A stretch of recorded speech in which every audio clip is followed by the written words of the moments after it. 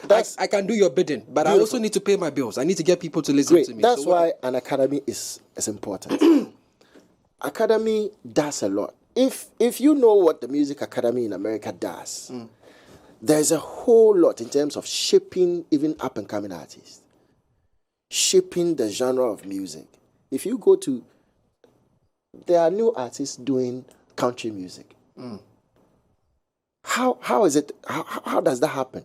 That happens because there is a structure. There is a way of pushing people and finding talents who actually are excelling in certain areas. Now, I'll give you an example. We mentioned Black Sherif. Right. We've set hip hop into his head. So you see so now his influence of music, I want to believe, will be a little bit altered. Because now he's thinking, okay, now I need to please a certain market. Now it's going to I want to believe it's going to affect creativity a little bit. I disagree because, like you yourself said, you have a lot of R&B influence. Right. You appreciate what R&B is, what soul is, what other genres are. Right. But you're able to take that and still execute it in a way that you are conscious and loyal to. But he hasn't run away from him being a Highlife artist. Yeah, that's exactly the point I'm making. That despite him loving R&B and everything, the first comment you made that he's giving some Joe Thomas vibes. He responded that, yes, those are all inspirations. Right. Now, that being the fact, and you being able to take all these inspirations and being able to still churn out what you are loyal to. Right. I think it's okay for a brand like Black Sherif. For Black Sherif. No, one gunshot.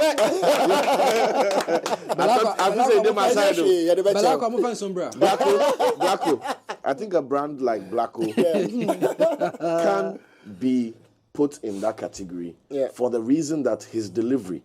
I judge the music based on how it's delivered, not on how you were inspired by it.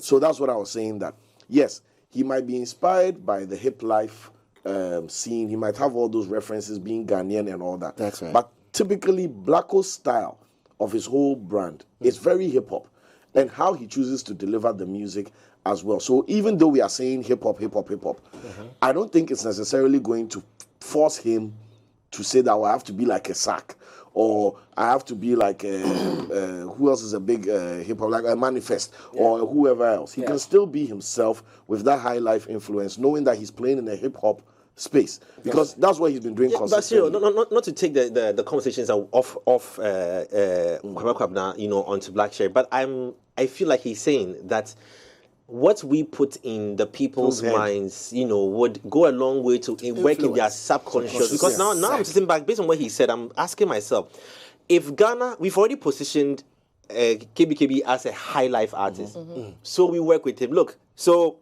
I'm sure this month of March should be a cash-in month. Yeah. Yes, we celebrate Ghana, so, we like it. However, what if we had positioned the same way we've positioned him as a Highlife artist?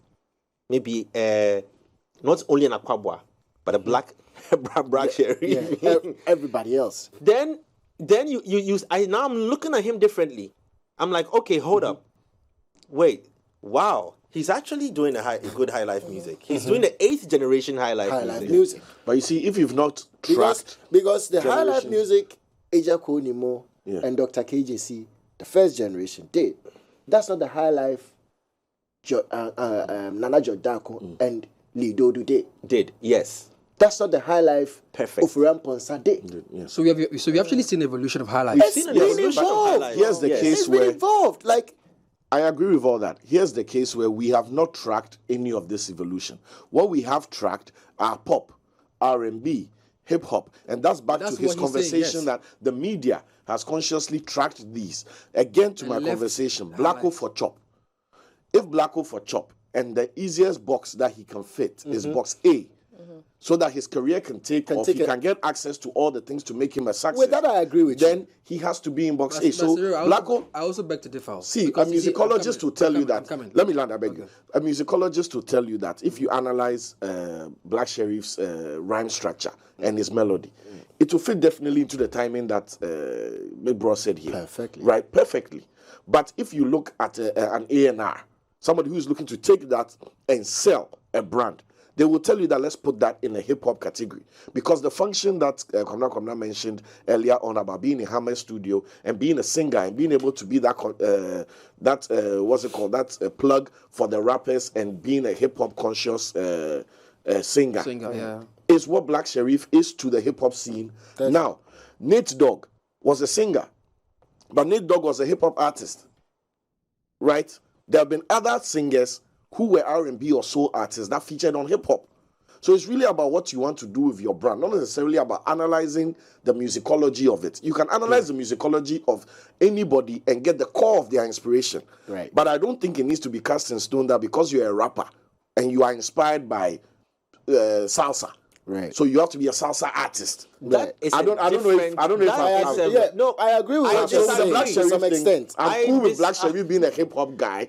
If we are being in-depth and we say that Hiplife, I agree with that as well. Yeah. But in how he's executing, how he's styling, the features he has, the kind of content he's talking about, it will resonate more to a commercial hip-hop market today. I'm coming back to say that I don't want us to center this convo on him per se. Yeah. But you, KBKB, are a well-established Highlife artist. Yeah. Hence the reason why we are trying to use a Sheriff example. Exactly. Yeah. Exactly. So I don't want people to get it wrong. Yeah. Nobody's forcing Black Sheriff to wear a hip-hop. No, at all. No. Like you're saying, we're trying to understand our music and the times and all of that. Yeah. The reason why I side with KBKB's point is that we never took time to even realize that Highlife was evolving. So what is happening now is that it has actually evolved so big, that unfortunately for us, we haven't even seen it. You see, but it's so the evolution we just renamed the evolution of it. He made another. Let me give you another Eugene song. Anywhere you there, I go there. Come Eugene. Hiplife pure. What's that there? Highlife music. Let me say Hiplife. Highlife. Highlife pure from the Highlife pure. Music. Go to Kiddies music. Go to Kiddies music. Okay. And I can say you can find 80% Highlife in his music. Yeah. Okay. Listen to Jackie's music.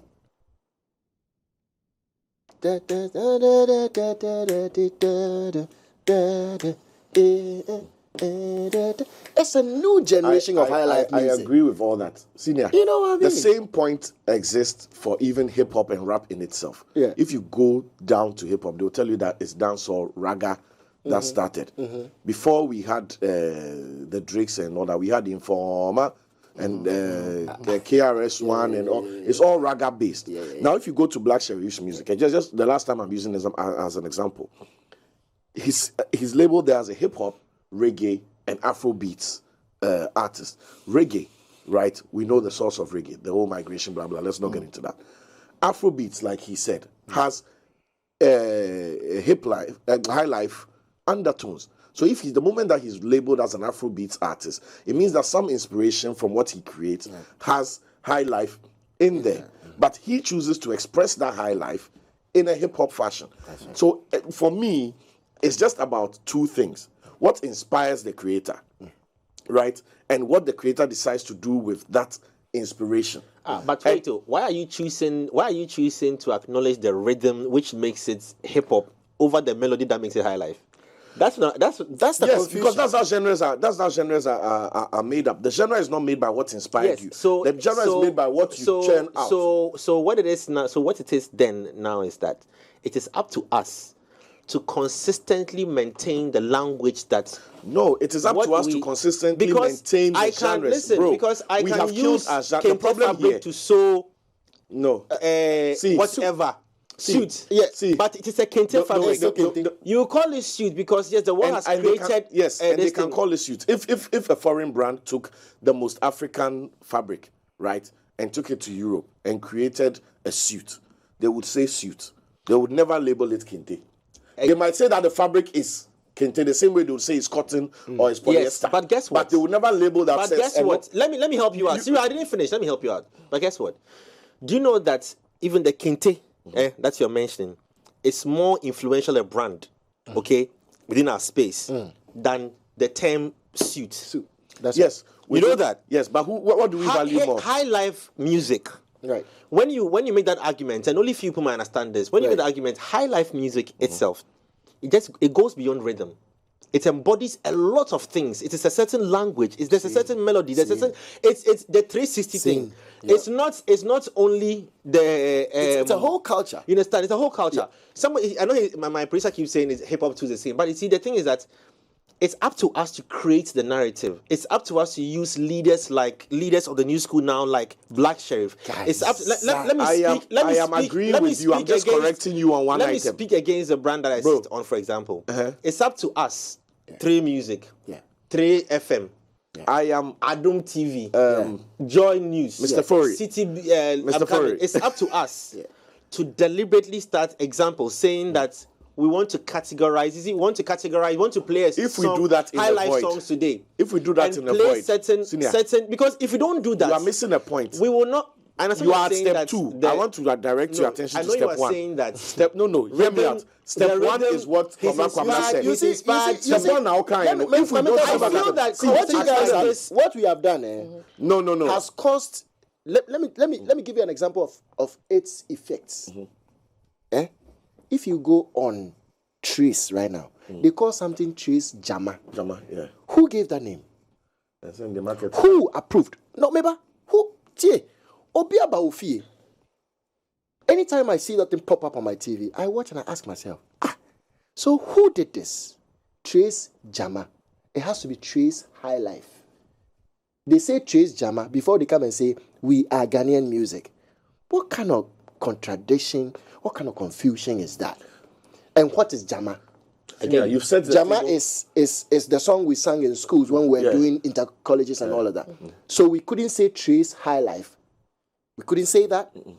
Not Trace it. Just to help. My point here is that before the media houses and the stakeholders and the gatekeepers start doing that consciously and pushing a certain brand of music, right? We need to first establish and promote the genres. The same way Jamaica has reggae, reggaeton, dancehall, raga, blah, blah, blah, and they own it. So when you come into that space, they internally have created and owned their genres. So you just plug in until we create and own our genres. That in Ghana, our genres are Highlife, Hiplife, Azonto, GH, blah, blah, blah. Then amplifying it with what Jay is saying, that okay, today we're having Hiplife Tuesday. Yes, we're having exactly. That's what I'm saying, that you are step 2. No, not even step 2, step 10. Let me tell you why. Because let me tell you why. The person I was fighting was on the phone, so I'm okay. When the baby is born, and please, producers, hold on. When the baby is born, what you oh God. When a baby is born, what you do to the baby, what you tell the baby, the things you show to the baby is what the baby will grow up to accept. Definitely. So when new artists are birthed, that's right. What we, the so-called gatekeepers, media houses, whatever you want, what we tell them is what will define them. So it's very easy for tomorrow a blue sheriff to wake up and say that, you know what, even before that, I do hip-hop because I have inspiration from Highlife. No, you don't do hip-hop. You do Highlife. Yes. You. This is what we are calling the genre you are doing. I don't care that you play a piano beat in it. It's high life. We have to be intentional. That's what Afrobeat has done. Yeah. It was So I think Afrobeat Black has Sherif, he created has said various it's high life. rhythms. Black Yeah, Sherif To the has said point it's that high now life. He recognizes himself leaders, like that. But the Asiwaju media and doesn't. Juicy and Juicy and Bobo and other people now, when they The create step one any guy. rhythm around Afrobeat, Jay Foley is they having plug the it into fantasy. Afrobeat. So now But it becomes so realistically, powerful. Let me kill his mic. step one It's is become what so you said. powerful that Mike is being killed though. It's become so powerful that now Be careful. the world has no option but to accept what 100,000 soldiers are bringing. There you go. That's what we have to do. It is nobody's responsibility but our responsibility to force the conversation on ourselves. Because if not, we don't have an identity. Nope. Then let me come back to what Ghanaians are doing to high life artists. Do you know the depression that we are causing them? Because if you don't play Afrobeat, you don't eat. Yeah. That's what we are doing to ourselves. Jay, can I But say something? with Oh, that please, said, yes, the mic is I on. wanted to ask. I know we've had a whole conversation about evolution of the high life genre, right? Yeah. But as Kwabena Kwabena, I've also seen you evolve. Being that I listened to your music when I was young and growing up, I've seen that you've been able to evolve across the different demographics and generations, right? How have you managed to stay evergreen? Because that's another thing that artists struggle with, especially because you are identified as a high life artist, right? You've managed to cut across these generations, and people who started as a high life artists have fallen. Some have fallen along the way. How have you done it? I'll say one is grace of God. That's the ultimate. But then the second thing too is creativity. Okay. Now, for a genre like high life music, it never dies. And since you keep learning and you keep getting closer to the genre, you realize that there's more to be done about the genre. And then again, there are times and seasons. As a creative person, I always want to be abreast with time and find a way to actually bring my music to what's happening now to make it work. So that's the work as a creative person, because if you say you're a creative person and you can find a way to make people understand your creativity according to time, then you might be doing something very, very wrong. So that's all about it, and that's the reason why I will be your favorite artist. I should give you a reason, and that's the reason. Right. Okay. Okay. It's nice to know. I wanted to bring us back to the whole high life conversation, and I'm going to read a quote from Black Sherif in October 2022. Right. He had an interview with NYDJ, and he says, "My mom is a big fan of high life, and when I saw my dad for the first time, the first thing he put me on was reggae. So I had a fusion of high life and reggae that I've been singing reggae tunes from like 9 years old." This is from Black Sherif. Another report says that, let me tell you this, our generation don't really care about genres like that. You just do it and it has to make sense to them. But I, Sherif, my bedrock and everything is high life. So every beat I hear, I try to be my high life self and tap into my childhood reggae timing to make the music. I need to make sense on the beat and have my high life team in my music, then I am good to go. This is coming from the horse's own mouth. What we have failed to do as a media is amplify the story. And even create, what we've done wrong is to create an environment that allows more of such artists emerging. Yes. Because you understand? So that people can come out and be true to themselves. Be true to themselves. And so if we have done that right, like it's to add to, if we have done that right, we'll be having lots of this new generation of high life musicians popping up. Because you see, I keep saying that Black Sherif at the moment is arguably our best export to the world currently. Best new export. Exactly. New generation. Best new generation. Exactly. Jackie is doing well as well. People they export. I think Jackie is doing well too. Yes. And I think Jackie Kim Promise as well. Kim Promise, all these guys. If you have someone like Black Sherif, right, admitting and accepting that his sound is high life, and we did not take advantage of it to amplify. We have to wait for another 10 years for another artist to embrace high life and take it to the world. And that's because you see, I'm coming because you see, from what you read, he didn't say his sound is high life.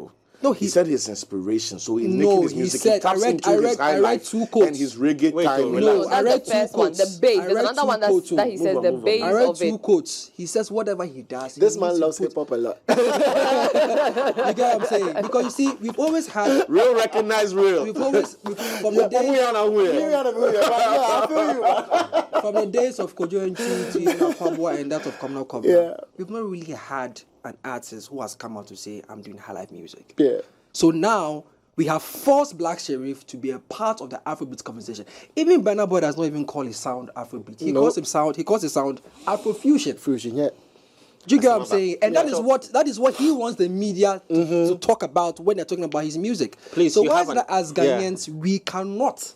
That's the question. Why is that Ghanaians we cannot amplify the story of Ghanaians, the Highlife things we cannot when hear it comes to an plenty. artist like Black Sherif? He ain't telling you, Let's be going. Let's move on. The things we cannot hear, they are playing. We'll be here all day. Charlie, the dollar crowd cannot. CD2 cannot. You have a High Life album. Yeah. Let's talk about that highlight, the recent one. That's right, Famisa.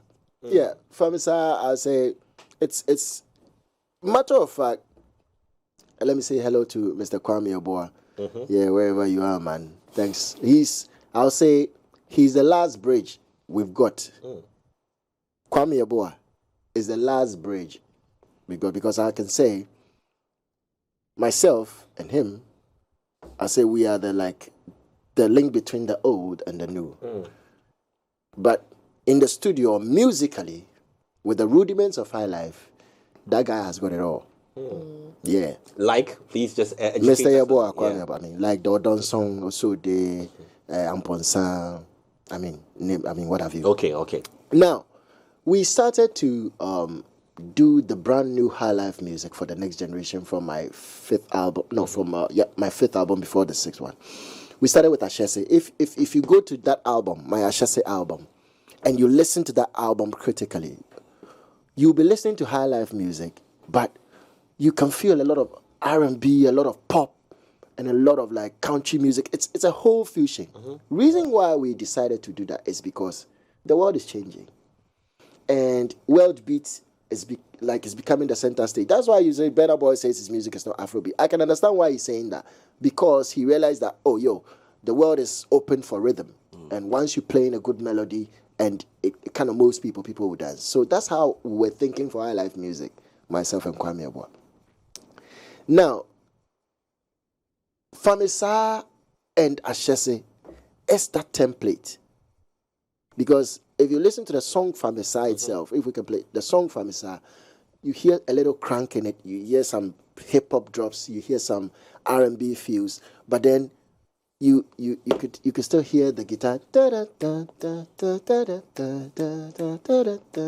So that actually gives you the root of the music. And that's what we have to be doing. We are not saying that we should do the Highlife music Nanam Pedu did, or the Highlife music Pabobo did. No, that's not what we are saying. What we are saying is we need to be able to champion our music in such a way that people can actually get to learn our culture through our music. But then you are listening to another rhythm, which is like a rhythm of today. You get what I'm saying? So that's the whole idea behind the album Famisa. I'm trying to crack the code with the features on there, the likes of Kidi Adina, Yacht Hog, Trigmatic. Kwabena MP. Yes. I'm trying to crack the code in there. Yeah. Was it based on the song and the mood of the song, or an intentional effort to work with a certain era? It's an intentional effort to work with a generation of new Highlife musicians who has to sing on Highlife rhythm to realize who they are. You get what I'm trying to say? If you listen to a song like 50-50, which featured Sefa, a song like Awero, which featured Adina, you listen to them sing, and something comes to me. Wow, we can do Highlife music in so many ways, even if it's language. If we don't have to do it in Akan, we still can do it in English, because there's so many Highlife music back in the days which is in English. You get what I'm trying to say? So you say, bro. So you see, so we have to find a way to present our rhythm for the world to actually hear us. So, Why didn't we see? Oh, sorry, do you want to go? Why didn't we see? Please, I'm sorry. Why didn't we see? Or why wouldn't we see? I should be asking Ashes this. Yeah. KBKB, Daddy Lumba, KBKB, Nanampedu. Charlie, I mean, sorry. Yeah, it's it's in the pipe. Like it's in the making. And it's always there.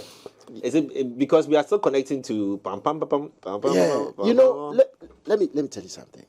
Do you know how old these guys are? So it's quite difficult to actually be able to get them to sit and get the studio time and all of that. So we're still working steadily. It's possible. It's possible to have something with because the legend Kojenji. It's possible to have something with that Lumba. Have you had conversations with him on? Yeah, I mean, Bro Kojo has popped, onto my session and made some corrections for me before. So, yeah, it's possible. He just walked into the studio. I was recording, and he heard something, and he's like, "Yeah, Hannah." Are they overly protective of their brands? Hence the reason why they don't easily engage. I wouldn't say overly protective. I would say we have not been able to go to our older folks in a right way. Let me put it that way. Because the kind of respect and recognition they need, if we're able to accord them that, I believe they'll also reach out. Because Sebio, penny the Otifia na, yeah, I'm afraid they grow up one day. So until we have gone home to actually go and tell him something, they cannot come out to come and say anything to us. So we need to get closer to them. The other time I was making an appeal, say, in the last few years, they've done Ghana Music Awards. Me who couldn't you say that? Me who Daddy Lumba order?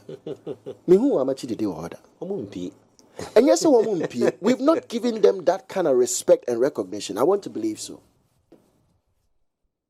Maybe few, but not much. But at the Grammys, you see our green there, right?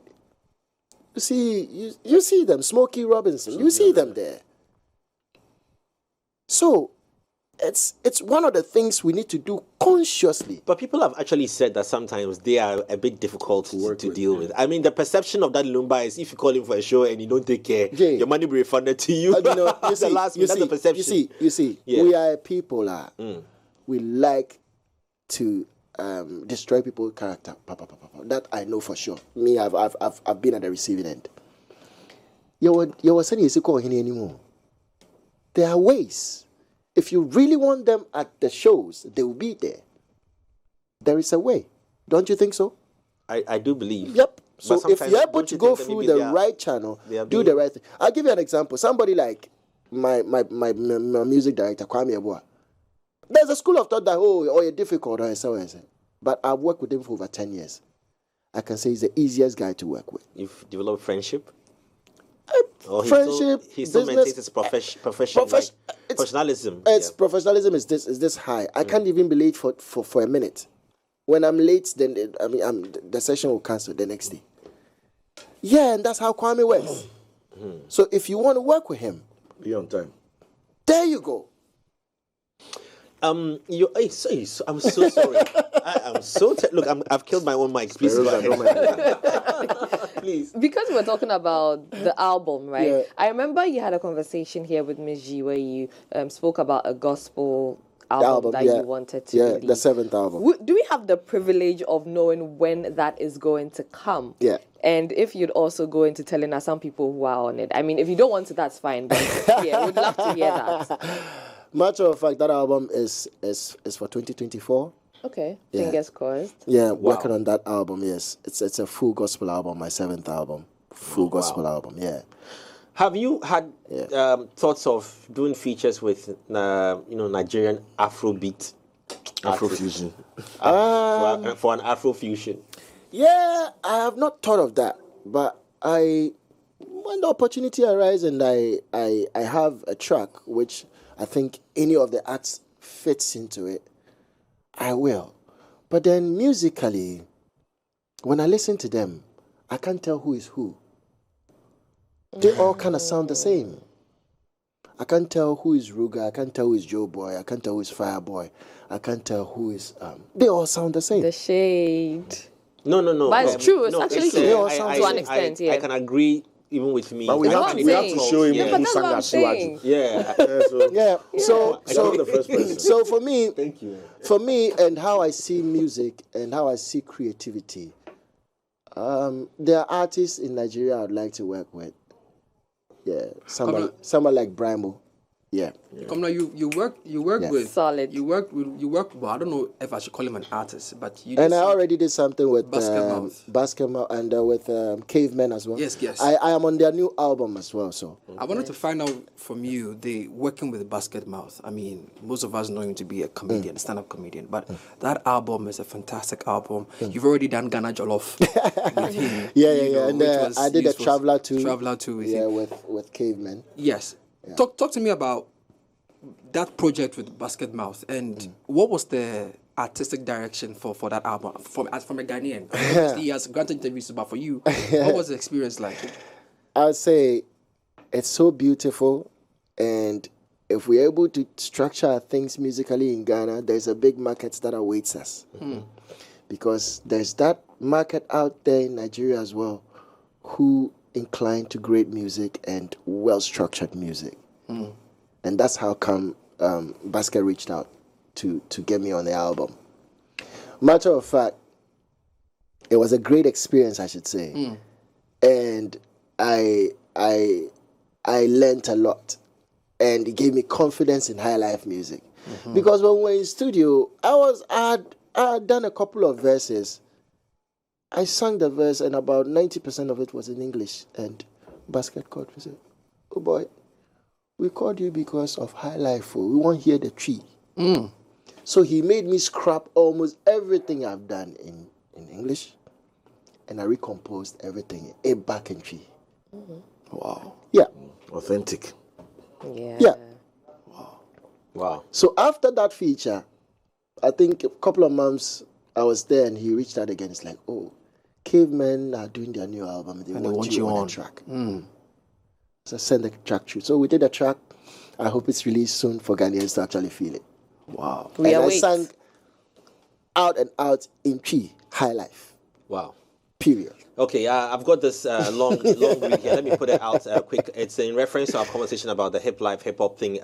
From Robert Clark from Chatterhouse says KBKB is raising some serious points on that stakeholders that need to consider.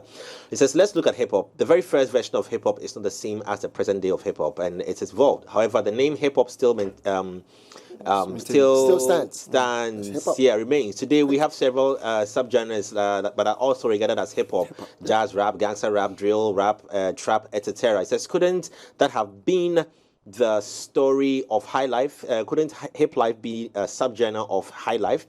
And all the new genres coming out using the singing patterns and instrumentations. He says, my issue with genres, rap music is defined by an artistic expression, not the sound. He says, gospel is a function of the message, not the sound. So what defines Highlife? Is it the language, singing pattern, or instrumentation?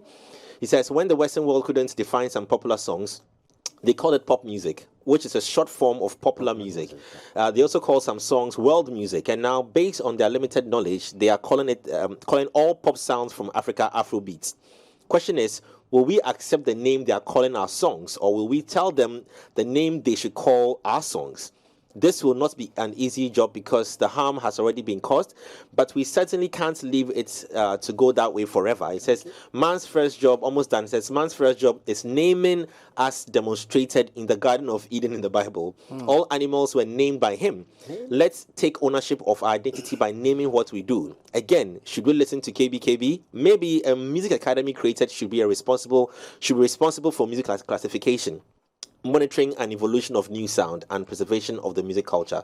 My 3 CDs, bro. That's from Robert Clark. Okay. That's right. Yeah. So you see, like he's agreeing, like with the music academy, there will be a structure so that nobody pops up and say something. So maybe I'm calling this genre. No. It will fall under a category. It will streamline It was the genres exactly, as well. and then those organizing awards yearly will also align to that kind of structure, and will go to the academy for such information. You understand what I'm saying? Then it becomes something well structured. Now my little girl at home who wants to do music can have something Direction. some direction.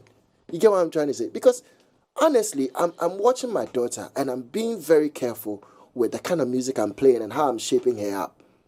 You get what I'm trying to say? Yeah. Because at one point she loves Adele. At one point she loves something Afrobeat. At one point, like she loves Highlife. You know what I mean? And I can understand why she's going through that, because the environment she's in, she can't find anything which is a direction, apart from me being the father. Roger J says, I have loved Kwabena Kwabena and his artistry, and I just fell in love with his mentality of doing collaborations. Well, on that note, our time is up. I'm being asked for us to end this, but it's been a great conversation with you, a great one, and we're looking forward to that next year, 2024 album, right? Yeah. The when we pull out our white hankies and dance. I will not forget a moment when Sark tweeted Famisa when you put it out and said, something about the legends have done it again or something like that. Yeah, he loves it. Yeah. He loves that. Matter of fact, a bird whispered to me that it's the wife who actually gets him to listen to my music. Sark Machopa. Tracy shouts to Mrs. Sark on there. That's right. All right. So on that note, we're ending your Friday morning here with us on Culture Daily with this video from Kwabena Kwabena. It's Afraid to Lose You. Of course, Ghana would never want to lose you, my brother. Thank you so much, guys. Thank you so much. All right, and our time is up, and we are out.